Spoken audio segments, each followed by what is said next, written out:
അതിനിപ്പോൾ ഒരു ഹിന്ദി സിനിമ ചെയ്തല്ലോ, വൈറ്റ് എലിഫൻസ്. ഇപ്പോൾ ഹിന്ദി ചെയ്തിട്ടുണ്ട്, തമിഴ് ചെയ്തിട്ടുണ്ട്, ഇപ്പം മലയാളം ചെയ്തിട്ടുണ്ട്, തെലുങ്ക് ചെയ്തിട്ടുണ്ടല്ലേ. ഓക്കെ, ഒരു കരിയർ സാധ്യത കൂടുതൽ തോന്നിയത് ഏത് ലാംഗ്വേജിലായിരുന്നു? ഫോർ സമ്പ്രദ എന്നുള്ള ഒരു എനിക്ക് പേഴ്സണലി തോന്നിയിട്ടുള്ളത് തമിഴിൽ തമിഴ് എനിക്കെന്തോ ഒരു മനസ്സുകൊണ്ട് അത്രയും ഭാഷ അറിയാത്തതുകൊണ്ടാണോ? ഭാഷ എനിക്ക് ആക്ച്വലി തെലുങ്കിനെക്കാളും അതെ, പക്ഷേ എന്തുകൊണ്ടോ എനിക്ക് ഉയർന്ന് പറഞ്ഞ് ഞാൻ സിനിമ കഴിഞ്ഞതിന് ശേഷം എനിക്ക് ഒരുപാട് ഓഫേഴ്സ് വന്നെങ്കിലും ഇപ്പോഴും വന്നുകൊണ്ടിരിക്കുന്നുണ്ടെങ്കിലും എനിക്ക് മനസ്സുകൊണ്ട് ഒരു ഇഷ്ടം, എനിക്കിപ്പോൾ മലയാള സിനിമ ചെയ്യാനുള്ള ഒരു ഇഷ്ടം, അതുപോലെ ഒരു ഇഷ്ടം എനിക്ക് തമിഴിനോട് തോന്നിയിട്ടില്ല.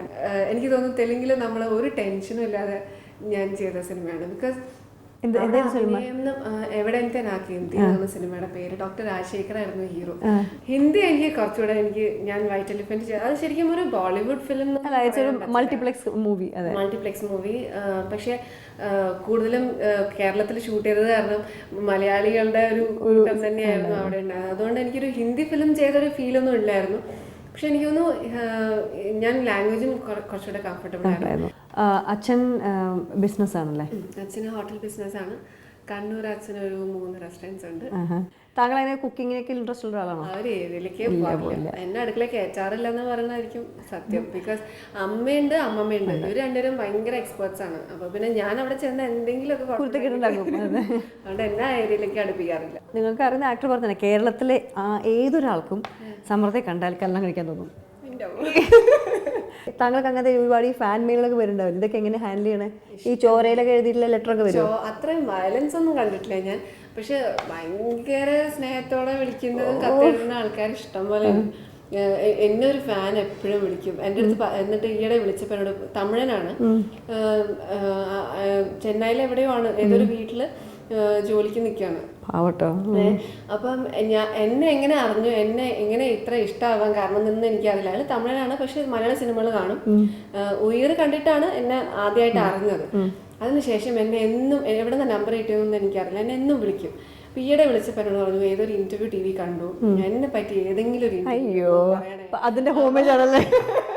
അപ്പൊ ഞാൻ ഈ ഇന്റർവ്യൂവിൽ പറയാണ്, സുരേഷ് എന്നാണ് പേര്. അപ്പൊ അവനൊരു ഇപ്പൊ ഈയിടെ കല്യാണം കഴിച്ചൊരു കുഞ്ഞുണ്ടായി. അപ്പൊ എന്റെ പേരിന്റെ തുടക്കം വെച്ച് പേരിടണം കുട്ടിക്കുന്ന ഭയങ്കര ആഗ്രഹം. എന്നിട്ട് ചാമുണ്ടേശ്വരി എന്നാണ് കുട്ടിയുടെ പേര്. അങ്ങനെ ഒരു ഭയങ്കര ഫാനാണ്. എവിടെ ഏത് മാഗസീനിൽ എന്റെ ഫോട്ടോ ഉണ്ടായാലും ഫസ്റ്റ് എന്നെ വിളിച്ചറിയിക്കുന്ന ആളാണ്. അത് നല്ല ഫാൻസ്. ഈ കുറച്ച് ഇങ്ങനെയുള്ള ഫാനുകൾ ഉണ്ട്. ഫോൺ എനിക്കൊന്നും ലെറ്റേഴ്സിനേക്കാൾ കൂടുതൽ ഇന്നിപ്പോ എല്ലാരും മൊബൈൽ നമ്പർ കിട്ടി SMS, ഫോൺ കോൾസ്, ഈ രാത്രി ലേറ്റ് നൈറ്റ് ഒക്കെ മിസ് കോൾ. പിന്നെ കത്തുകൾ വരാറുണ്ട്. ചില കത്തുകൾ ഭയങ്കര ചീത്ത വിളിച്ചിട്ടൊക്കെ വരും. അതേ സമയത്ത് ഭയങ്കര സ്നേഹത്തോടെ കത്തുകള്, അവര് സ്വപ്നത്തിലൊക്കെ എന്നെ കല്യാണം കഴിച്ച് കഴിഞ്ഞിട്ട് ഉള്ള ആൾക്കാരുണ്ട്. ഭയങ്കര പല കത്തുകളും ഭയങ്കര ഇൻട്രസ്റ്റിംഗ് ആണ്. ഇത് വായിക്കാൻ ഫുൾ ഫാമിലി ഇത് വായിക്കും. അമ്മമ്മക്ക് ഭയങ്കര ഇഷ്ടമാണ് വായിക്കാൻ കത്തുകൾ.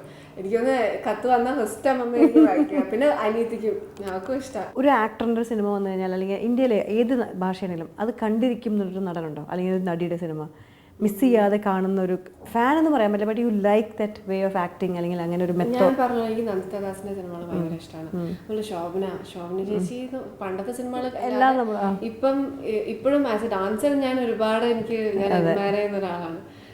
അപ്പം അവരുടെ സിനിമകൾ അങ്ങനെ ഇന്ന ആളുടെ എന്നില്ല. എനിക്ക് കുറച്ചുകൂടെ ഈ സീരിയസ് കുറച്ചൊരു എന്താ പറയുക, ഈ പറയുന്ന സോ കോൾഡ് ആർട്ട് ഫിലിംസ് അല്ലെങ്കിൽ റോക്ക് ബീറ്റ് ഫിലിംസ് എന്ന് പറയുന്ന സിനിമകൾ കാണാൻ പണ്ട് എനിക്ക് സിനിമയിൽ വന്നിട്ടല്ല, അതിന് മുമ്പും എനിക്കും എൻ്റെ അനിയത്തിക്കും ഒക്കെ അങ്ങനത്തെ സിനിമകൾ കാണാൻ ഇഷ്ടമായിരുന്നു. ഒരു റോൾ ഇങ്ങനെ ചെയ്യണം എന്നുള്ളൊരു റോൾ ഉണ്ടല്ലോ, അങ്ങനെ മനസ്സിൽ ഇപ്പോൾ ഏതെങ്കിലും ഒരു ക്യാരക്ടർ, ഒരു പുരാണത്തിലെ ക്യാരക്ടറോ അല്ലെങ്കിൽ ഒരു എപ്പിക്കോ, എന്തെങ്കിലും ഒരു നായിക പ്രാധാന്യമുള്ള റോൾ മനസ്സിൽ എപ്പോഴെങ്കിലും?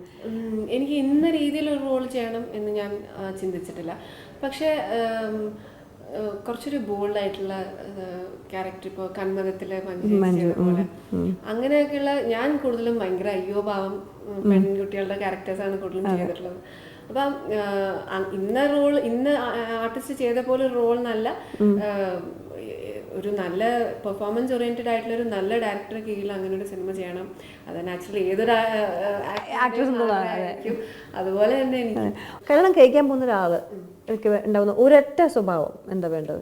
അണ്ടർസ്റ്റാൻഡിങ് ആയിരിക്കണം. യുവർ ഡ്രീം മാൻ.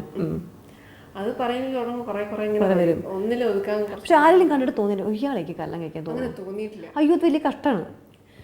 ഇതുവരെയ്ക്ക് അങ്ങനെ തോന്നിയിട്ടുണ്ടെങ്കിൽ ഒരു ക്രഷ് തോന്നിയിട്ടില്ലേ? ഈ സമയത്ത് ഒരു ക്രഷ് തോന്നിയിട്ടില്ലേ ഒരു?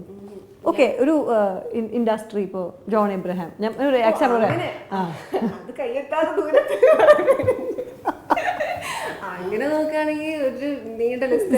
ഇപ്പൊ ലേറ്റസ്റ്റ് ഇപ്പൊ രൺബീർ കപൂർ അങ്ങനെ ഇഷ്ടംപോലെ പേരുണ്ട്. ഡാൻസും പാട്ട്, റീഡിങ് ഹാബിറ്റ് ഉണ്ടോ? കുറച്ചൊക്കെ, അങ്ങനെ വലിയ വായനക്കാരിയൊന്നും അല്ല, അത്യാവശ്യം വായിക്കും. ഇപ്പൊ വായിക്കുന്ന പുസ്തകം ഏതാ?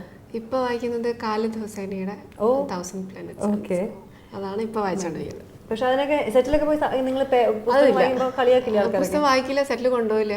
ഞാൻ ആ ശീലേ എനിക്കില്ല. ഒരു ഡെഡിക്കേറ്റഡ് ടൈം ഉണ്ടോ റീഡിങ്ങിന്? അങ്ങനെയൊന്നുമില്ല, എപ്പോഴും തോന്നുമ്പോൾ മാത്രം. അങ്ങനെ ഡെയിലി വായിക്കൊന്നുമില്ല, ഒരു മൂഡ് വരണം. പത്രം വായന ഭയങ്കരമായിട്ടൊന്നുമില്ല. സ്വന്തം സിനിമ ഇറങ്ങുമ്പോൾ പാക്കിൽ നോക്കില്ലേ? ഓ അതൊക്കെ. പാട്ട് കച്ചേരി നടത്തിയെന്ന് പറഞ്ഞു, ഡാൻസ് ആണെങ്കിൽ എക്സെപ്ഷൻ നന്നായിട്ട് ഡാൻസ് ചെയ്യും. അപ്പൊ ഈ രണ്ടും സിനിമയുടെ കൂടെ തന്നെ കൊണ്ടു നടക്കാവുന്നതാണ് ഇപ്പൊ ശോഭനയൊക്കെ ചെയ്ത മാതിരി. സോ അങ്ങനെ ഒരു പ്ലാൻ ഉണ്ട്? ഭയങ്കര ആഗ്രഹമുണ്ട്. ഞാനിപ്പോൾ എറണാകുളത്ത് താമസം മാറിയതിന് ശേഷം എനിക്ക് ഇവിടെ ഡാൻസും പാട്ടും കണ്ടിന്യൂ ചെയ്യണമെന്ന് ഭയങ്കര ആഗ്രഹമുണ്ട്.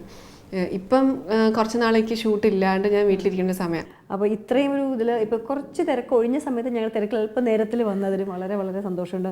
മാത്രമല്ല നന്ദിതദാസിൻ്റെ മാതിരിയുള്ള നല്ല നല്ല റോളുകൾ ചെയ്ത് ഒപ്പം എന്നാൽ മലയാളത്തിൽ ഒരുപാട് പേർക്ക് ഒരുപാട് നല്ല റോൾ ചെയ്യണം എന്ന് ആഗ്രഹമുണ്ട്.